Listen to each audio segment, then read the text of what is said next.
Hello mga kain, for today's videos, pag-uusapan natin yung viral issue ngayon kay Rosmar Tan Pangulaklakin at saka kay Rendon Labrador doon sa Palawan, sa Coron, Palawan, no? So yun na nga mga kain. Hindi lahat ng bagay nakukuha mo dahil may pera ka. Hindi rin lahat ng bagay gusto ka dahil may pera ka, no?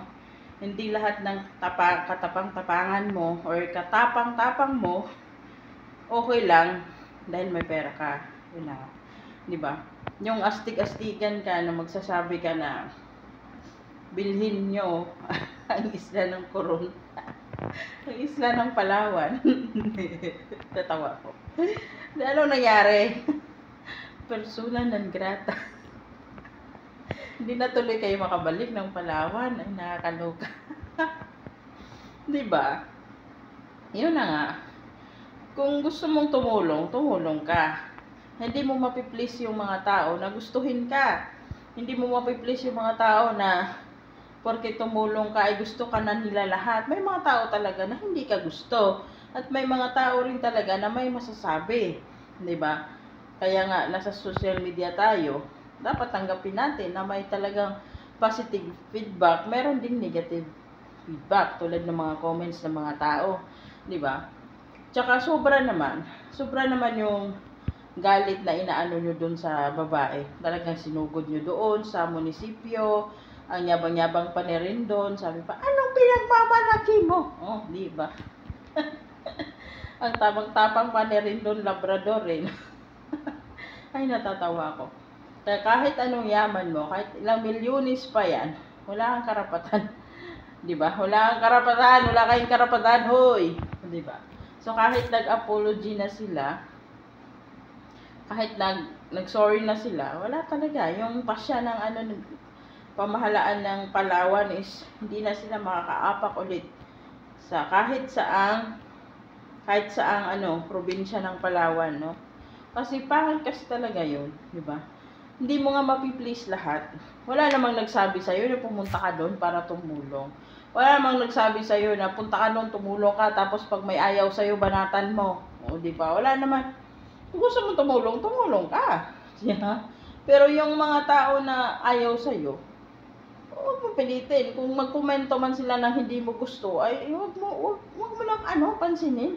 Kasi nga, hindi nga lahat ng tao mapi-please natin na magugustuhan tayo, di ba? Sana magiging aral to kay Rosmar, no? Kasi pag nakikisama ka kasi sa mga toxic na mindset, tulad nun, kasama mo pa talaga si Rendon Labrador, kilalang toxic yan sa buong Pilipinas. Diba? Ay, dinahawa ka. Ay, Diyos ko, nakakaloka. No? Kahit na ilang milyon pa ang pamimigay mo, wala kang karapatan ng sultuhin yung mga tao na taga doon. Diba? Wala naman siyang ibang ginawa. Nag-post lang siya sa hinanakit niya. Diba? Nag-post lang siya sa hinanakit niya, bawal ba? Bawal bang magbigay ng komento? Bawal bang mag-post sa gusto mong sabihin? Eh, nag-post lang siya ng hinanakit niya, di ba? Kasi, ang dami-daming tao pumaila nga naman kasi ganito, ganyan. Although, hindi naman talaga lahat mabibigyan. Yun nga, nag-post siya. Pero wala kang karapatan na bastusin siya. Pagsabihan siya na hindi maganda sa munisipyo pa mismo, di ba? So, nakaka-insulto sa lugar ng Palawan, di ba? Kahit naman hindi nyo i-promote yung Palawan, sikat na yung Palawan. Kahit naman hindi nyo i-promote yung Coron, sikat na yung Coron. Kaya nga dinadayo.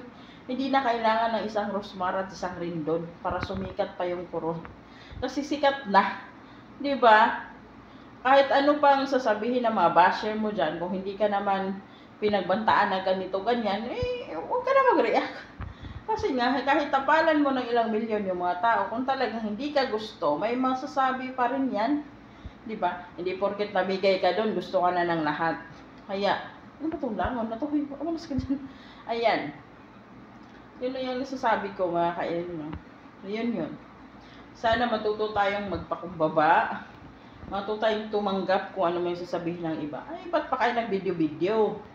Diba? Ba't pa kayo nag-active sa social media kung ayaw nyo namang makatanggap ng negative comments, no, galing sa mga tao? Kasi hindi nga sila lahat gusto kayo. Diba? Kahit nga kapamilya nyo siguro, meron din mga ayaw sa inyo. Expected mo pa yung ibang tao. No, di ba? Hindi nakukuha sa tulong o pera yung kalooban ng tao. Kasi kahit hindi kayo tumulong, kung nakikita ng mga tao na mabuti kayong tao, gugustuhin kayo niyan. Di ba? Ayun lang. Ayan, tuloy. Hindi na kayo makapunta ng Palawan. Persona non grata. Diyan na lang kayo sa Manila. Diyos ko ba naman. Diyan na kayo magingay. Pupunta-punta pa kayo sa mga provinces. Tapos pag hindi kayo gusto ng mga tao mag-post sa inyo, manunugod pa kayo. Mismo pa sa munisipyo. Hindi galing. Kayo na nga dumayo doon.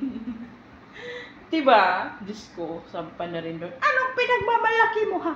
Ikaw ba anong pinagmamalaki mo? O diba? Yabang ang kala mo sino? Kung tutuusin, nandun sila sa lugar kung saan nandun yung pinagsisigawan nila. Buti nga nakalabas pa kayo, charot. Diba? Huwag natin gamitin yung ating yaman para sa ating kayabangan. Dahil hindi talaga i-epekto yan sa ibang tao. No? Hindi lahat nadadala sa pera. Yan lang.